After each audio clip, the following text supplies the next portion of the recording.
Most developers can configure Spring Security. Far fewer can clearly explain what happens when a protected request hits the application, which filter intercepts it, who validates the credentials, and how does the authenticated users finally end up in the security context. In this video, I will show you the full internal flow step by step, so Spring Security stops feeling like magic and start feeling predictable.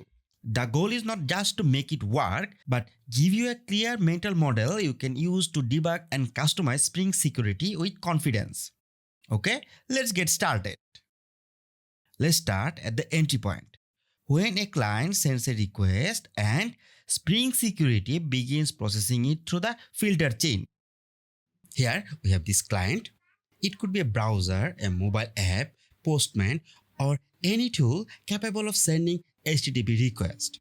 Let's check what happens when the user tries to authenticate.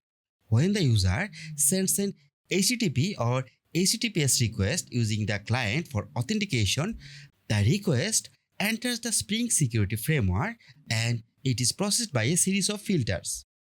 Here you see I have drawn a couple of filters.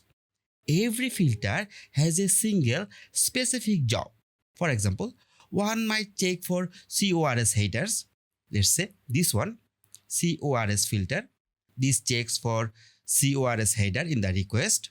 Another, maybe this one, checks for CSRF tokens. And there may be other to do some other checking. These filters maintain a strictly ordered sequence and together they word into a single unit called a security filter chain. A single Spring application can have multiple security filter chains, each handling different type of request. As you can see in the diagram, this filter chain handles the request matching API, this API endpoint, and this one handles everything else. You can define more chains like this if needed. And here you can see this special component, filter chain proxy. This is the Spring Security component that effectively routes the request to a specific security filter chain based on the configuration. Alright, now let's go back and focus on a single filter chain to see what actually happens inside. As the request travels down this chain, if it fails a filter-specific security check, then that filter immediately rejects the request and returns a 401 or 403 response to the client. If it passes, the filter forwards the request to the next filter in the line. And eventually, the request reaches at authentication-specific filter. This filter extracts the credentials from the HTTP request body that is sent by the client. Then it creates an authentication object and populates it with the credentials. It's populate the username, the password, and this authentication object also has a boolean field called authenticated. At this point, the value of this field is set to false. That is because the actual verification has not happened yet. The framework needs a standard object to pass data between components. These authentication objects act as a common contract across Spring Security. Once this object is created, the filter forwards it to the Authentication Manager. The Authentication Manager is responsible for managing the authentication process. But the fun part is that it does not perform the verification itself. Instead, it maintains a list of authentication providers who performs the actual authentication work. Based on the type of authentication object it receives, it forwards the request to the appropriate authentication provider that supports it. Once the appropriate authentication provider receives the object, it starts executing the actual authentication logic. The first step is to load the user details using the username. It uses UserDetailsService to fetch this information from the database. Once the user details are loaded, the next step is password verifications. Since the password stored in the database is hashed and the password in the authentication object that is created earlier is in raw text, the provider does not know how to verify it. So the provider uses password encoder to verify them. After successful verification, the provider creates a brand new, fully populated authentication object. This new object contains the user details, their roles, but this object does not contain the password, so that the password does not exposed, and mark the authenticated field as true. It then returns this object to the authentication manager. This manager again hands it back to the authentication filter. At this point, the authentication filter knows the authentication was successful. It stores this authenticated object inside the security context. In a typical session-based setup, it stores the authentication object against a session ID which is created for a given browser. From now on, when the user sends request using the same browser, the session ID is used to retrieve the authentication details from the security context. If the session exists, the user is considered authenticated. Otherwise, the request is treated as unauthenticated. Okay, now let's check what happens when an authenticated user tries to access the protected resource. Again, when the authenticated user sends request to access the protected resource using the same browser, here these authentication details are stored in the security context, so the request does not need to go through the entire authentication process again. Instead, an early filter in the chain retrieves the authentication details from the session and populates the security context right away. This means the authentication manager is bypassed for subsequent requests. But this time, it still did not reach the controller. As you can see in the figure, this authentication filter passes the request to other filter in the chain, and it continues down to the filter chain until it hits the final filter called AuthorizationFilter. This filter checks the authentication object in the security context to see if the user has the required roles like admin or user to access requested resource. Only if the user is authorized does the request finally leave the filter chain, reach the controller, and return the successful response back to the client. We have learned enough theory. Now let's see it in the actual code. Here I have opened the project in IntelliJ IDEA, and on the left side you can see all the project files. Let's start by opening the pom.xml file. Inside this pom.xml file, here is the Spring Boot version being used. If we scroll down a bit, we can also find the Java version. So in this project, we are using Java 21. Now, if we continue scrolling, you'll notice the dependency section. At this moment, I have only included two dependencies, Spring Boot Web and Spring Security. I added Spring Boot Web because we need to build a web-based endpoint that we can secure using Spring Security. Now let's open the src main Java directory. Here we only have a single class, Security Demo Application. Let's open it. This class contains the main method. This is the basic starter project. This project does not contain any other classes except this one. Till now, I have not added any controller or any additional components yet because we will build everything step by step and understand the full security flow together. Let's open the application.yml file. Here, we need to add some configuration. First, I want to enable detailed security login so we can clearly see what's happening internally. So login, then level, and to apply it only Spring Security, we need to provide org.springframework.security and set the level to trace. So from now on, we can observe every step in the security process. Now, in addition to that, I also want to improve how the logs look in the console. By default, when we run the application, the logs appear as plain white text, which is not very readable or engaging.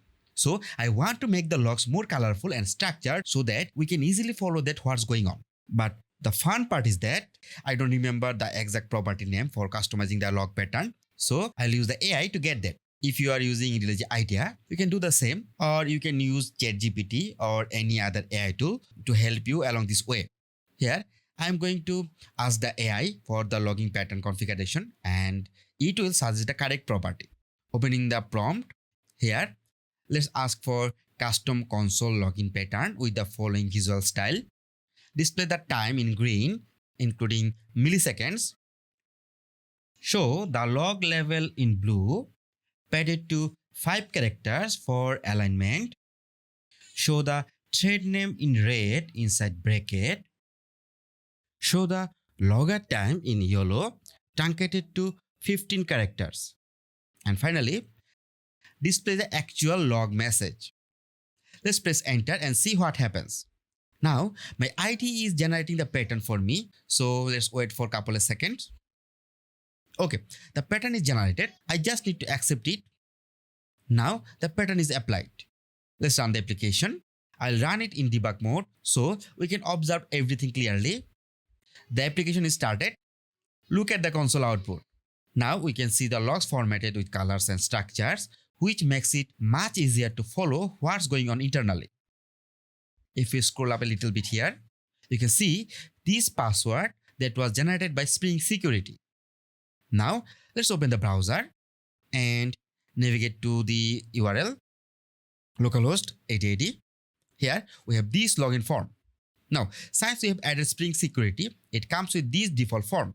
It's not that beautiful, but Spring Security is fully customizable, so you can customize this to completely new interface. I already have a video tutorial on that, which you can check out on my channel. In the password field, we can use the password that was printed in the console, but in the user, we need to provide the username. But what is actually the username? The console did not print anything for the username. By default, we know that the default username is user. But how do you know that? Where is it actually defined? Let me show you. Back to the IDE.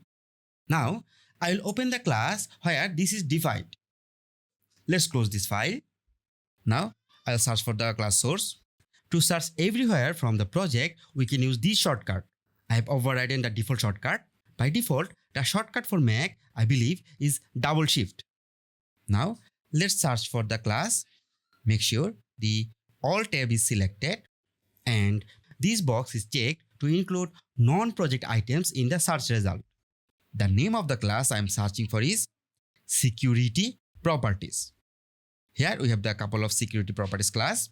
We need to use this one, that is from org.springframework.boot, and it is related to Spring Security. Let's open it. This is from Spring Security source code and it's well documented. If your code does not showing the documentation, then you need to download it. To download it, you can open the Maven tool, select the project, right click and click on this downloaded source and documentation. With that, the full source code and documentation for your project will be downloaded. Now, here, let's scroll down a little bit. Here you can see the password field. This password is generated using a random unique identifier. And just above that, you'll see the username field. The default username set to user. So we can log in using this default username. Later, I'll show you how to customize both this username and password. Actually, I have made a couple of videos on how to set your own username and password. If you want to watch them, you can check the description of this video.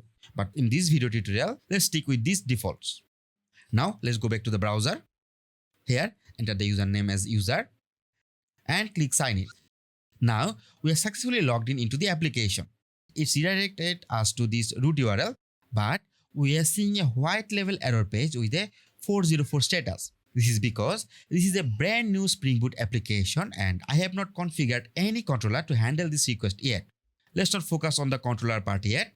At this moment, our focus is purely on understanding the Spring Security.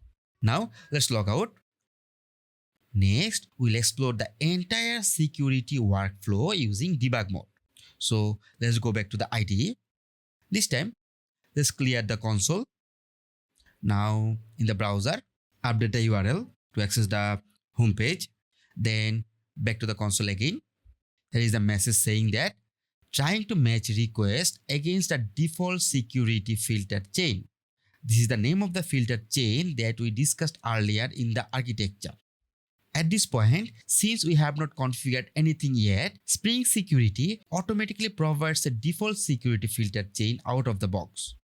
And here you can see the name of multiple filters that are being invoked. Let's scroll down a little bit.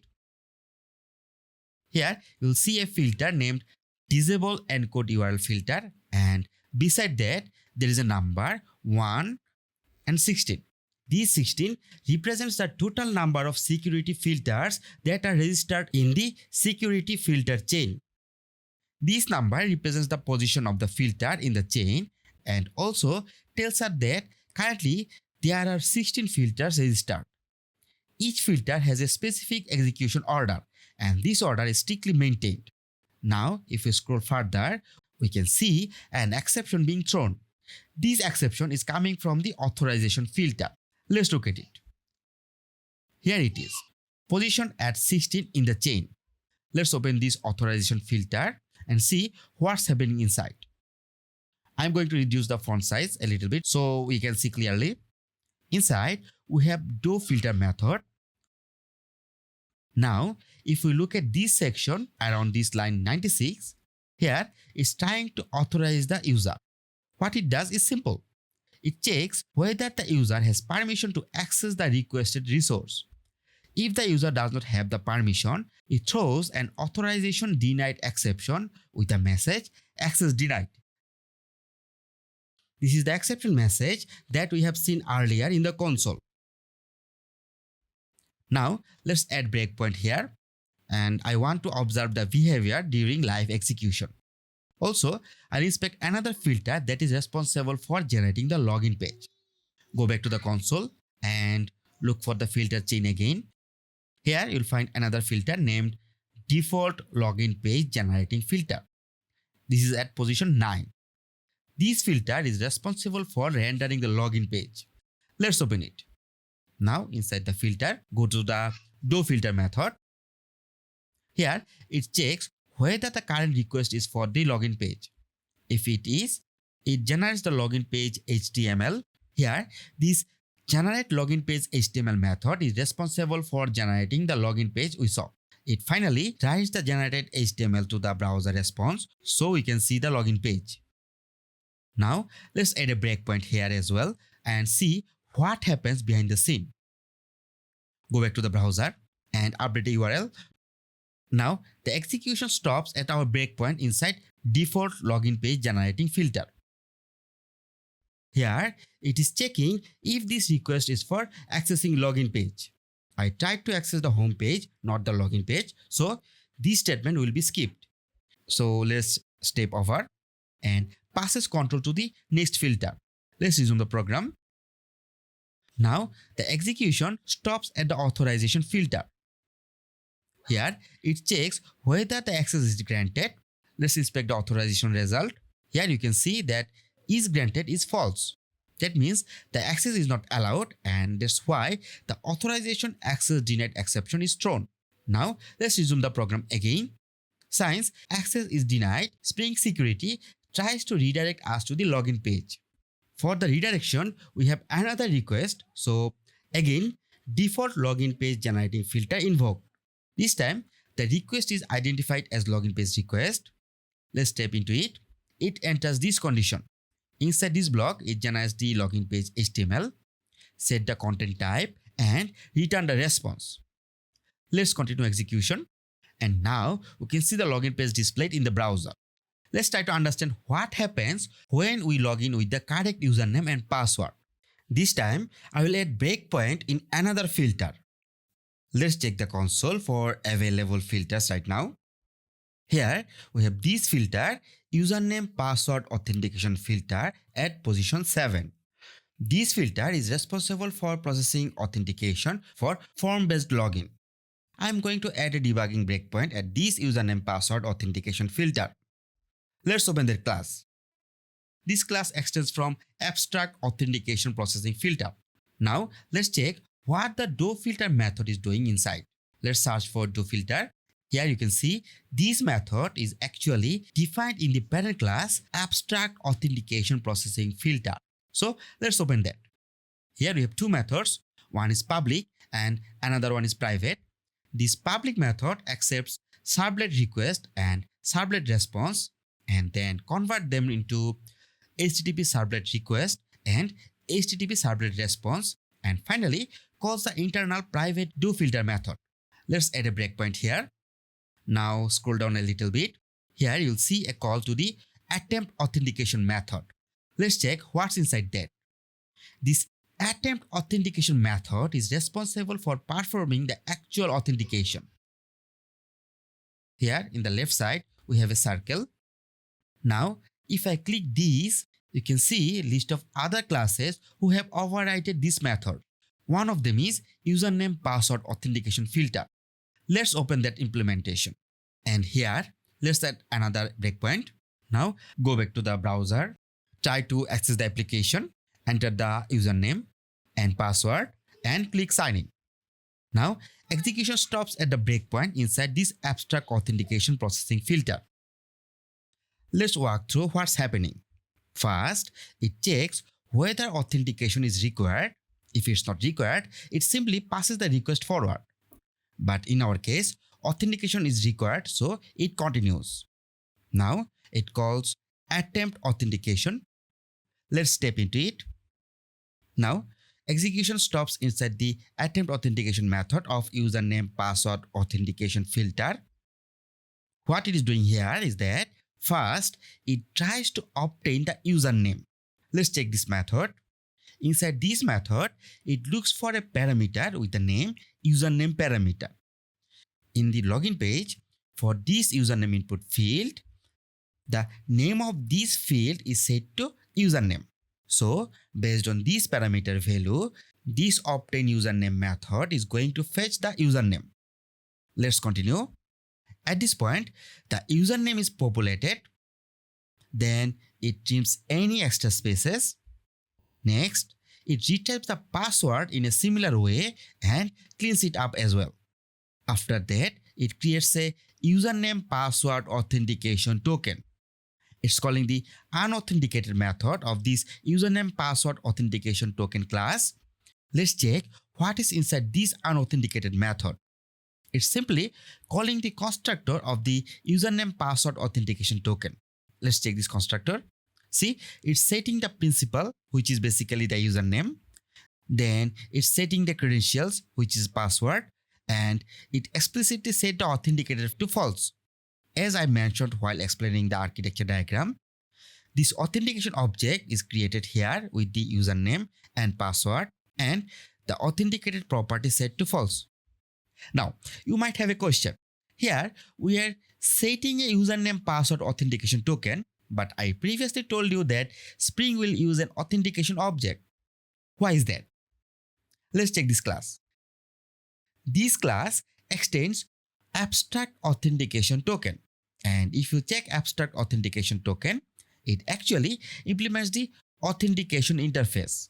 So, this username password authentication token is actually the authentication object that is used by our Spring security flow. Now, back to debugging. Step forward. At this point, it sets additional details. Then it calls authenticate method of the authentication manager. Let's step into that. Now, we land inside the provider manager. It's calling the authenticated method of this provider manager.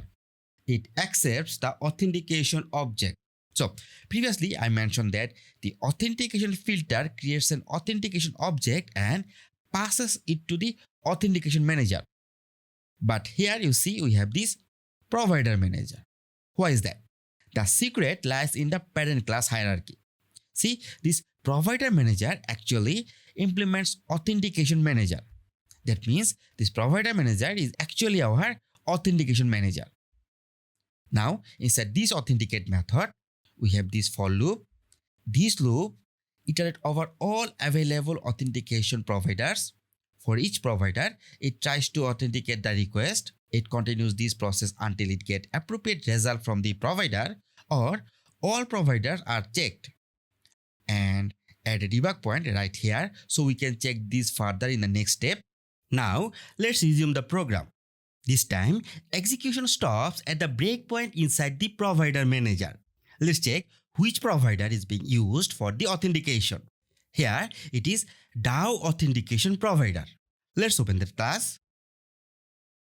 Here, DaoAuthenticationProvider extends Extract User Details Authentication Provider.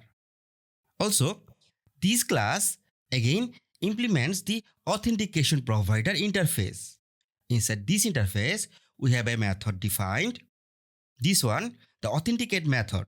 In Spring Security, there are many implementations of this authentication provider available. If we click this icon, it will show all available providers. Here we have this Abstract User Details Authentication Provider, and here we have DAO Authentication Provider. We have many other authentication provider implementation available, but in our default setup, DAO Authentication Provider is used. Let's open it. Now let's try to open the authenticate method. Here, this authenticate method is defined in the parent class, Abstract User Details Authentication Provider. Let's check it. This method accepts an authentication object. Let's add a breakpoint here. Now, let's resume the program. The execution stops inside Abstract User Details Authentication Provider. Let's try to understand what's happening here. As we discussed in the diagram, the role of Authentication Provider is to use User Details Service to load user details from storage and then use a password encoder to verify the password. Let's debug and confirm this behavior. First, it extracts the username from the authentication object. Then, it tries to retrieve the user details from the cache. Since the user is not present in the cache, it enters the if block. Now, it invokes the retrieve user method. Let's step into it. Here, this retrieve user method in DAO Authentication Provider is executed. Step to the next line. Here, it is calling load user by username method of UserDetailsService. UserDetailsService is basically an interface. There are many implementations available of this interface in Spring Security. Let's check which one is invoked here. Open the debug window. Here is our DAO Authentication Provider object. Expand this. Here, for the user details service, this in-memory user details manager is invoked. As we have not configured anything explicitly, Spring Security defaults to in-memory user details manager, which stores user details in application memory. If you are using database, it would use something like JDBC User Details Manager. Okay, now let's step into this method. Here, it tries to retrieve the user details from a hash map. As you can see, user data is stored in a hash map. The username is set as the key and the password is the value. Since the user exists, it creates a user details object. Once this method completes, we return to the retrieve user method in DAO Authentication Provider. At this point, user details are successfully loaded in our authentication provider. Now, the next step is password verification. Let's step over. The password verification happens inside the additional authentication checks method. Let's step into it. First, it retrieves the raw password from the authentication object and assigns it to presented password variable. Next, inside the if statement, the password encoder's matches method is called. The presented password and the hashed password from user details are passed as parameter to this method. This method verifies the password. If the password does not match, a bad credential exception is thrown. But since we entered valid credentials, authentication succeeds. So, if I continue debugging, it goes back to the authentication provider. If we resume the program, it goes back to the abstract authentication processing filter. Again, resume the application multiple times. And now, the execution is complete. Let's check the browser. Here, we are successfully authenticated. So, now you have seen how Spring Security authenticates the user during login. But login is only the first half of the story. In the next video, we look at where the authenticated principal lives after login, how Spring Security restores it on the next request, and why that flow matters in real application. Check you in the next video. Till then, bye-bye.